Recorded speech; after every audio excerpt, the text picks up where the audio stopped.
This is the villa of the Rothschild family in Cap Ferrat, France. We're going to take a walk around. Come with. This villa, this place is known as the Béatrice de Rothschild Villa. It's also known as the Ephrussi de Rothschild Villa and Gardens, and I'll explain about that as we go along. This is the view from the front garden, just over there, and if I do a quick pan shot, there's the front of the building. Yeah, this is a villa. It looks more like a mansion to me, but who knows, I don't know. Let's have a look around.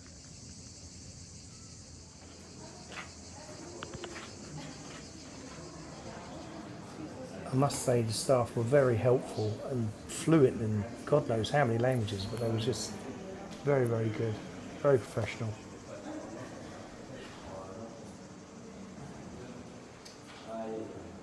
So, this is an entrance, huh?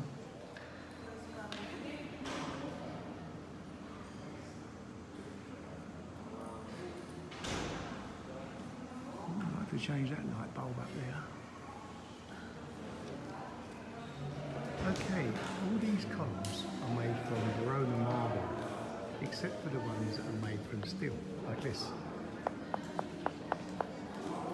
Because these are load-bearing columns, and this paint effect is called trompe l'oeil, so it actually blends in with the Verona marble. Listen to the sound of Verona marble. Totally different. I've seen that method before. Look at that chair. Proper medieval, that. Even though this was built in the 1800s, this villa.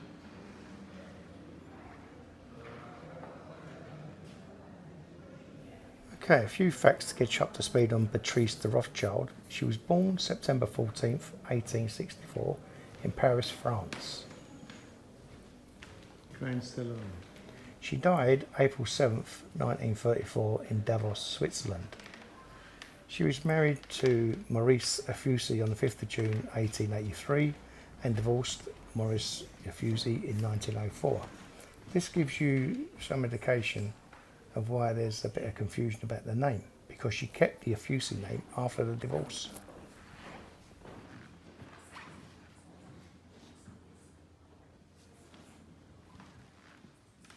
The building of the Villa Ephrussi de Rothschild began in 1907 and was completed in 1912. It's interesting to note that Beatrice kept her married name many years after her divorce. Beatrice was a prominent socialite, and being a member of the French wing of the incredibly wealthy Rothschild banking family, she was an avid art collector, and that's what she used to do. Being born into immense wealth and privilege, she did what many wealthy people do. She travelled the world and collected artworks, many of which are on display at the villa, as you can see.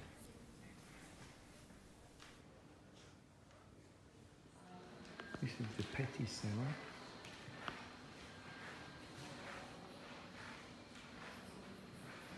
Another beautiful, beautiful room. What's going on here? Okay. After her death and with no children to inherit the villa, she bequeathed it all to the French Academy of Fine Arts, ensuring that her legacy would be preserved for generations to come and for us to enjoy it. Great. If it sounds like I'm reading from a script, I am, because there's no way I can remember all this stuff. But anyway, enjoy. Today, the Villa Ephrussi de Rothschild is considered a French national monument.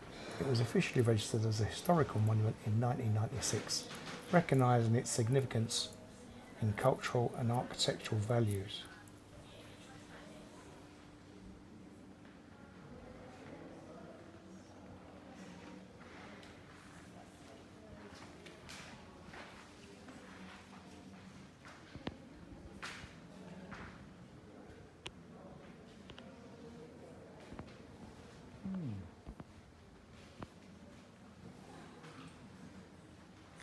This table has got a engraving or a painting on it of the gardens that we'll be looking at shortly, and It gives you some idea of the scale of the place. It's absolutely enormous.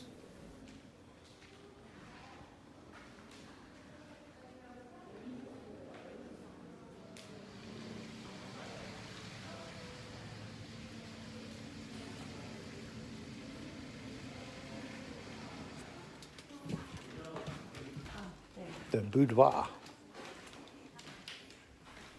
I may have got it wrong, but I think this belongs to Marie Antoinette.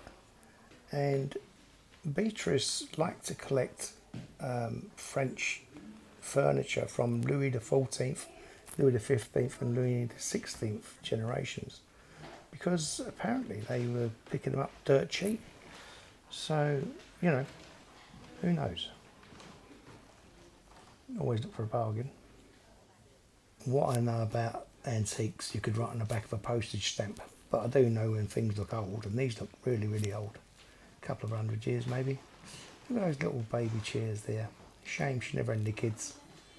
I think she actually wanted some, but there was a bit of a rumour going around about her husband's fidelity, but there's no evidence to suggest that that was the case.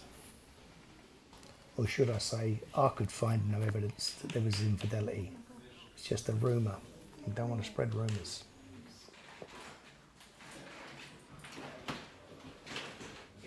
Look at those little diddy. That's why they used to bind the feet up, isn't it? Can you believe they used to do that to people? People believe some weird stuff.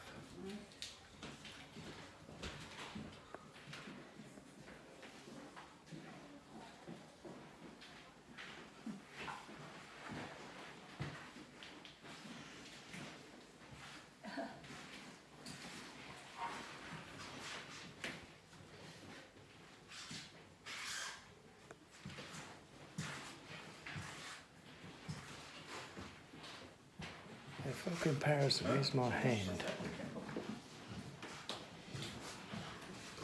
They were not women's shoes, surely.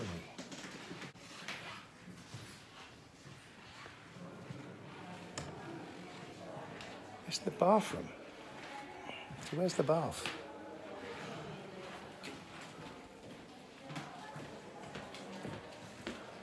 Okay.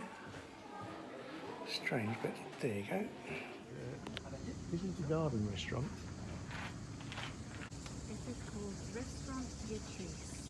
I must say the food was very good. We had a very nice lunch prepared by Michelin-trained chefs, and it was very reasonably priced. It wasn't expensive at all. Very nice indeed. That ice cream, wow.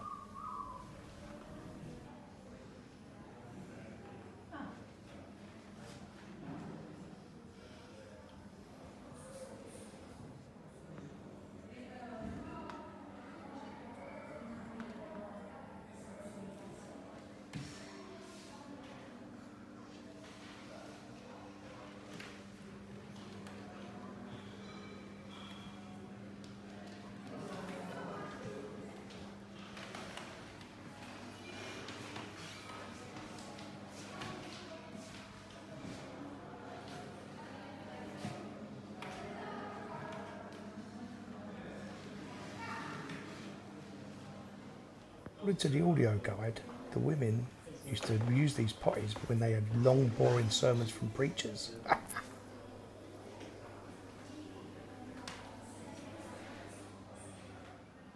As you can see, there's an extensive collection of porcelain, very, very fine porcelain. Beautiful colours. You don't see this kind of stuff these days. There's a particularly nice group of cups in a kind of bright yellow, like this thing here. So amazing. Don't see that stuff these days.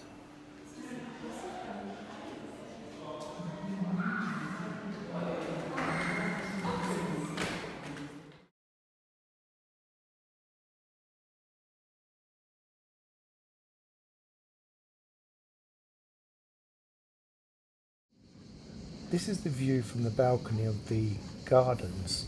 The gardens were completed simultaneously as the villa itself, because Beatrice saw it as a whole. She had a whole vision of how everything should look, and I must say she's done a really good job. Viewed from the balcony, the garden is in the shape of a ship, and the 30 gardeners were dressed in sailors' uniforms with pom-poms and sashes so that they looked as if they were tending to the ship's duties, according to the audio guide. Now please enjoy the tranquility of the fountains.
Little pagodas so you can sit and just look at the view.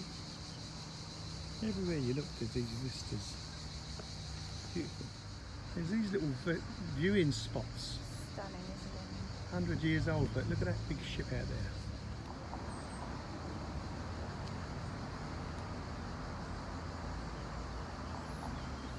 Now, this is the Rose Garden. And there's Natalie Rose. Hi guys. Oh, to be in the shade.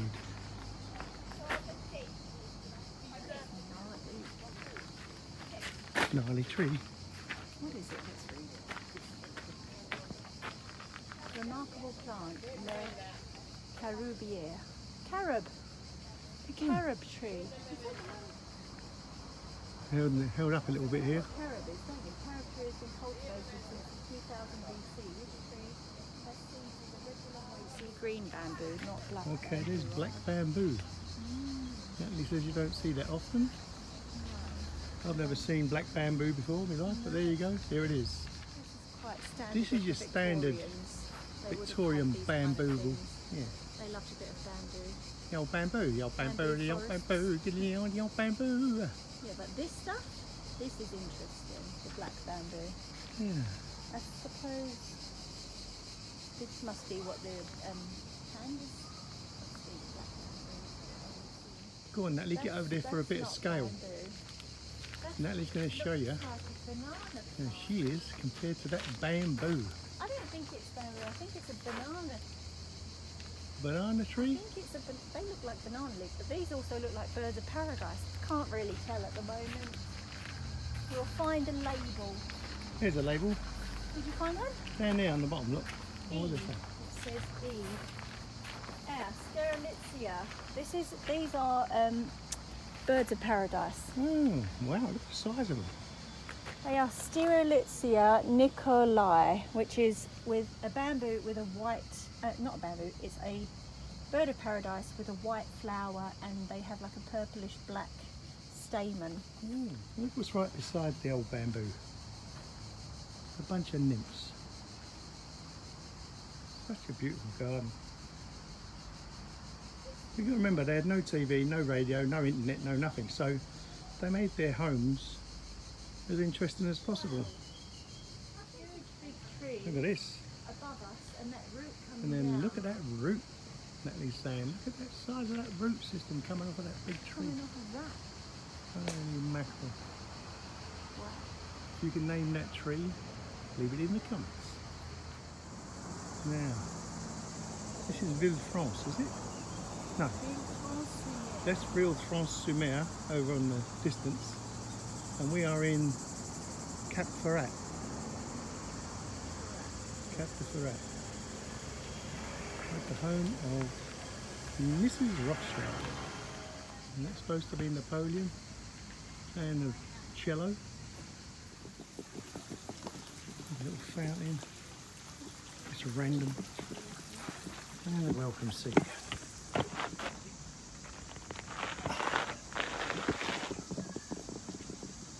So we've seen some pagodas, which is those circular structures. This is a pergola. Gives more shade, made from timber. Just a different way to get shade in the garden, basically. Little reflection pond. Just sit and reflect on life. Oh, look, a grotto. A little grotto, look at that. How cute is this place? Oh.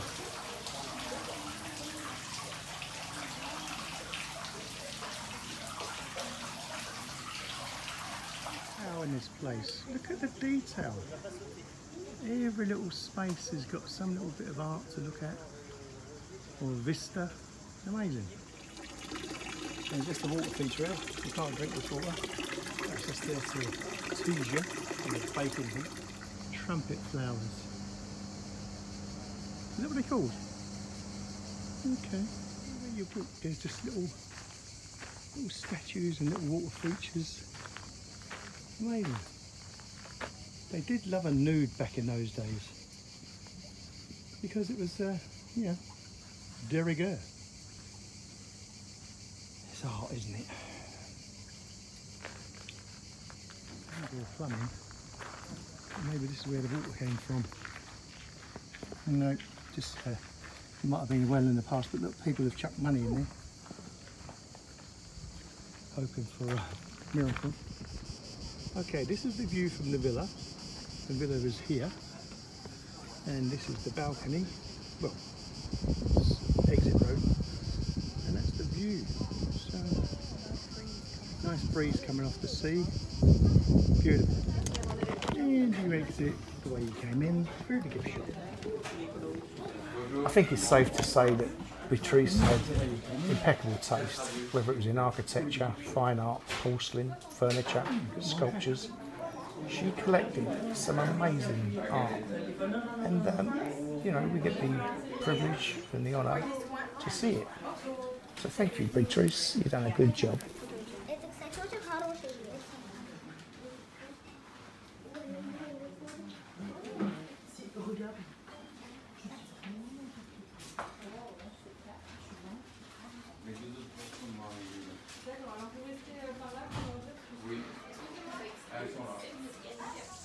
Okay, so that was the house and gardens, extensive gardens of Beatrice Rothschild. An amazing place, worth a visit. Don't come in the middle of July or August because it's absolutely melting. It's great, I mean it's good, but so hot. Thanks for watching, see you next time.